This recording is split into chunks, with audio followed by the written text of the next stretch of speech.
Good morning students. Online classes में आपका हार्दिक स्वागत। बेटा, अपन ने पिछली क्लास में कुछ नियम देखे थे कि एक्टिव वॉइस को पैसिव वॉइस में बदलते समय किन किन नियमों का हमें पालन करना होता है, किन किन नियमों का हमें फॉलो करना होता है। हमने दो चीजें देखी थी। एक तो वॉइस दो प्रकार के होते हैं, पहला एक्टिव वॉइस, दूसरा पैसिव वॉइस। एक्टिव वॉइस ये कर्ता प्रधान होते हैं, जिसमें कर्ता की अहम भूमिका होती है। लेकिन पैसिव वॉइस जब भी बनाते हैं तो इसमें कर्ता गौण हो जाता है। क्यों? क्योंकि एक्टिव वॉइस के सब्जेक्ट को पैसिव वॉइस का ऑब्जेक्ट बना दिया जाता है, इसलिए इसमें कोई महत्वता नहीं रहती है, वो गौण रहता है। अब बात है अपन कौन कौन से रूल्स को फॉलो करते हैं। जैसे ही अपन एक्टिव वॉइस को पैसिव वॉइस में बदलते हैं तो कुछ नियम मैंने कल आपको बताए थे, पिछली क्लास में मैंने आपको बताए थे। वो है एक्टिव वॉइस के ऑब्जेक्ट को पैसिव वॉइस का सब्जेक्ट बना देते हैं। जैसे अपन एक्टिव से पैसिव में चेंज करते हैं तो एक्टिव वॉइस का ऑब्जेक्ट है, उसको पैसिव वॉइस का सब्जेक्ट बना देते हैं। उसके बाद नियम ध्यान रखने की बात यह है कि अगर अपना एक्टिव वॉइस का सेंटेंस जो है वो प्रेजेंट सिंपल में है या प्रेजेंट कंटिन्यूस में है तो helping verb is are am आएगी। ये हेल्पिंग वर्ब देख लो बेटा। यदि एक्टिव वॉइस का सेंटेंस प्रेजेंट सिंपल या प्रेजेंट कंटिन्यूस में है तो हेल्पिंग वर्ब क्या आएगी? Is are am. उसके बाद यदि प्रेजेंट सिंपल का है तो हम मैन वर्ब की थर्ड फॉर्म का प्रयोग करेंगे। यदि प्रेजेंट सिंपल में है तो इज आर एम। देखिए बात क्या है, ऑब्जेक्ट को सब्जेक्ट बना दिया, ऑब्जेक्ट को सब्जेक्ट बना दिया। ये किसको बना दिया? एक्टिव वॉइस के ऑब्जेक्ट को सब्जेक्ट बना दिया। उसके बाद यदि हमारा सेंटेंस प्रेजेंट सिंपल या कंटिन्यूस में है तो helping verb is are am लगाते हैं, इज आर या एम लगाते हैं। यदि अब बात आती है यहां भी किंतु परंतु वो लग जाता है। अब किंतु परंतु क्या लगता है?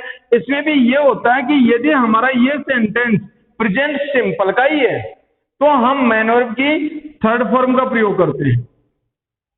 यदि प्रेजेंट सिंपल का ही ये सेंटेंस है, कौन सा?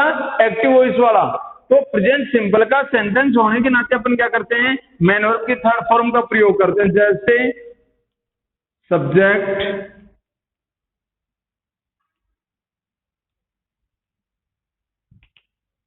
ये है अपना एक्टिव वॉइस का सेंटेंस, और वो कौन से का? प्रेजेंट सिंपल का। ठीक है, प्रेजेंट सिंपल का यदि सब्जेक्ट सिंगुलर है तो मैन वर्ब की फर्स्ट फॉर्म के साथ हेल्पिंग वर्ब एस या ईएस आएगी। अगर प्लूरल है तो एस या ईएस हट जाएगी और मैन वर्ब की फर्स्ट फॉर्म में आएगी, ऑब्जेक्ट आ जाएगी। यदि इस प्रकार का सेंटेंस है तो हम अपन क्या करेंगे? इसके ऑब्जेक्ट को सब्जेक्ट बनाया, फिर helping verb is are am लगा दी, मैन वर्ब की थर्ड फॉर्म लगा दी और प्रीपोजिशन बाई का प्रयोग कर दिया। और उसके बाद क्या करेंगे? एक्टिव वॉइस के सब्जेक्ट को पैसिव वॉइस का ऑब्जेक्ट बना देंगे। एक्टिव वॉइस के सब्जेक्ट को पैसिव वॉइस का ऑब्जेक्ट बना देंगे। तो ये फॉर्मूला क्या है? ये फॉर्मूला है कि हम एक्टिव को पैसिव में कैसे चेंज करते हैं। अब बात आती है, ये तो है प्रेजेंट सिंपल का। अब बात आती है कि अगर हमारे एक्टिव वॉइस का सेंटेंस यदि प्रेजेंट कंटिन्यूस का हो तो हम क्या करेंगे? उसके लिए भी एक नियम है। उसके लिए क्या है? जैसे अपना पैटर्न है subject helping verb is are या एम, मैन वर्ब की फर्स्ट फॉर्म या प्रेजेंट पार्टिसिपल, ऑब्जेक्ट आदि आ गए। इसको अपन कौन से सेंटेंस में मानेंगे? ये प्रेजेंट कंटिन्यूस का होगा। क्यों होगा? क्योंकि पहली बात तो ये है कि प्रेजेंट शो करने के लिए हमारे पास हेल्पिंग वर्ब क्या आई है? Is are am. और दूसरी चीज मैन वर्ब की फर्स्ट फॉर्म के साथ आईएनजी आई, ये प्रेजेंट पार्टिसिपल आया, इसलिए कौन से टेंस का हो गया? प्रेजेंट कंटिन्यूस का। अब इसका अगर पैसिव बनाना है, ये तो एक्टिव वॉइस का स्ट्रक्चर है, अगर इसका पैसिव वॉइस बनाना है तो पैसिव वॉइस का स्ट्रक्चर क्या हो जाएगा? इसका वही स्ट्रक्चर हो जाएगा एक्टिव वॉइस के ऑब्जेक्ट को पैसिव वॉइस का सब्जेक्ट बना दो। बना दिया। उसके बाद ये हेल्पिंग वर्ब यहां लिख दो, अकॉर्डिंग सब्जेक्ट हेल्पिंग वर्ब आ जाएगी। अगर आपका सब्जेक्ट सिंगुलर है तो इज आ जाएगी, प्लूरल है तो आर आ जाएगी और आई है तो एम आ जाएगी। ठीक है। अब बात आती है, यहां अटक गई। ये तीसरे नंबर का नियम मैंने आपको बताया था। तीसरे नंबर के नियम में मैंने क्या बताया था, यदि आपका प्रेजेंट सिंपल का ही है तो आप क्या करोगे, मेन वर्ब की थर्ड फॉर्म का प्रयोग कर दोगे।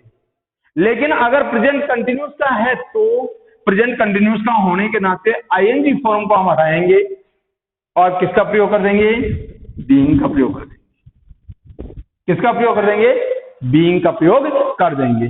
उसके बाद अपन क्या करेंगे, वही मेन वर्ब की थर्ड फॉर्म लगा देंगे। इस आईएनजी को हटा करके बीइंग का प्रयोग करके और मेन वर्ब की थर्ड फॉर्म का प्रयोग करते हैं। ठीक है। उसके बाद प्रीपोजिशन बाई का प्रयोग हो जाएगा और इसका जो सब्जेक्ट है, एक्टिव वॉइस का जो सब्जेक्ट है, उस सब्जेक्ट को अपन कहां ले जाएंगे, इसका ऑब्जेक्ट बना देंगे।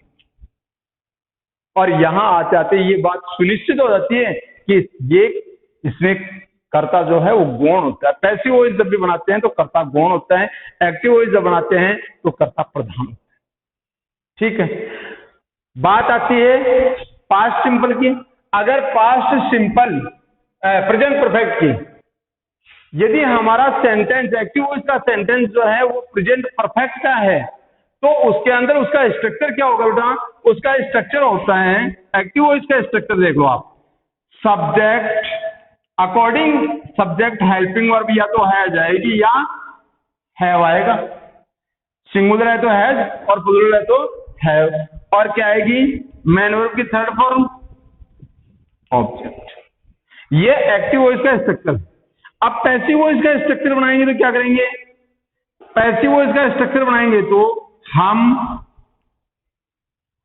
एक्टिव वॉइस के ऑब्जेक्ट को पैसिव वॉइस का सब्जेक्ट बना देंगे। किसको, ऑब्जेक्ट।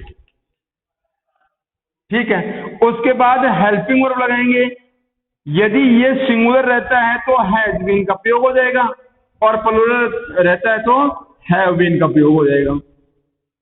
और वही तीसरा नियम है, मेन वर्ब की थर्ड फॉर्म का प्रयोग हो जाएगा, प्रीपोजिशन बाई का प्रयोग हो जाएगा और ये जो एक्टिव वॉइस का सब्जेक्ट है उसको पैसिव का ऑब्जेक्ट बना।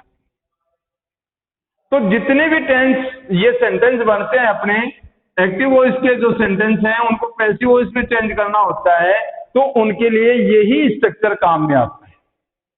ठीक है। तो इस प्रकार से अब अपन देखते हैं कि एक्टिव वॉइस को पैसिव वॉइस में कैसे बदला जाता है। अब एक्टिव वॉइस को पैसिव वॉइस में बदलते समय अपन अभी कुछ सेंटेंस क्लियर करते हैं, तब जाकर के हम इस बात से संतुष्ट हो पाएंगे कि वास्तव में ये एक्टिव वॉइस को पैसिव वॉइस में जब बदला जाता है तो वास्तव में थोड़ा सा आभास होता है कि ये वास्तव में ये एक्टिव को पैसिव में बदला गया है। अब इसको बदलते समय अपन कुछ चीजों का और भी ध्यान रखते हैं, और वो ध्यान क्या रखते हैं, कुछ प्रोनाउन संबंधी चेंज करते हैं। क्या करते हैं, प्रोनाउन संबंधी चेंज।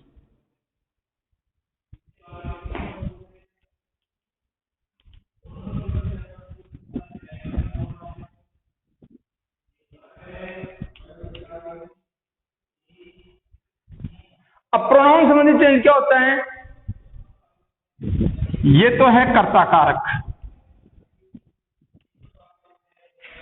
और ये हो जाएगा कर्म कारक। एक्टिव वॉइस का ये हो जाएगा, पैसिव वॉइस का वो हो जाएगा, जिसको हम नॉमिनेट केज भी कहते हैं। कर्ता कारक को अपन क्या कहते हैं, नॉमिनेट केज, और इसको ऑब्जेक्टिव केज। इसको क्या कहते हैं, ऑब्जेक्टिव केज। अब नॉमिनेटिव केज जो हैं वो नॉमिनेटिव केज कौन से होते हैं, नॉमिनेटिव जैसे आई आ गया,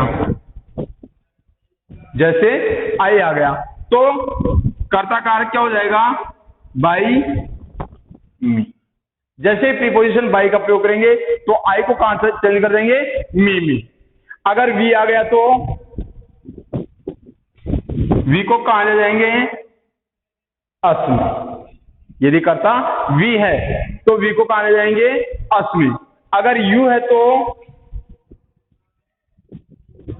यू का यू ही रह जाएगा, यू का यू ही रह जाएगा। अगर ही है तो हिम, अगर शी है तो हर, अगर दे है तो देम आदि का प्रयोग हो जाता है। इट है तो इट का इट ही रह जाएगा। तो इस प्रकार से ये कुछ प्रोनाउन संबंधी बदलाव है, ये भी होते हैं। नॉमिनेटिव केस जो है उसमें अगर आई आता है, नॉमिनेटिव केस का मतलब यदि एक्टिव वॉइस का सब्जेक्ट आई आ गया तो हम पैसिव वॉइस बनाते समय इसके लिए क्या करेंगे, बाई मी। अगर वी आ गया तो बाई अस, अगर शी आ गया तो बाई हर, अगर ही आ गया तो बाई हिम, अगर दे आ गया तो प्रीपोजिशन बाई और उसके बाद। इस प्रकार से ये केस चेंज होते हैं। तो देखते हैं अपन सेंटेंस किस प्रकार से इनको बदला जाता है, कैसे इनको तैयार किया जाता है। जैसे प्रेजेंट सिंपल ही ले लो अपन, प्रेजेंट सिंपल और प्रेजेंट सिंपल का भी इंडेफिनिट अफर्मेटिव।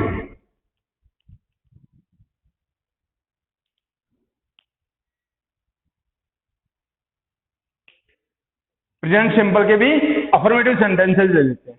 जैसे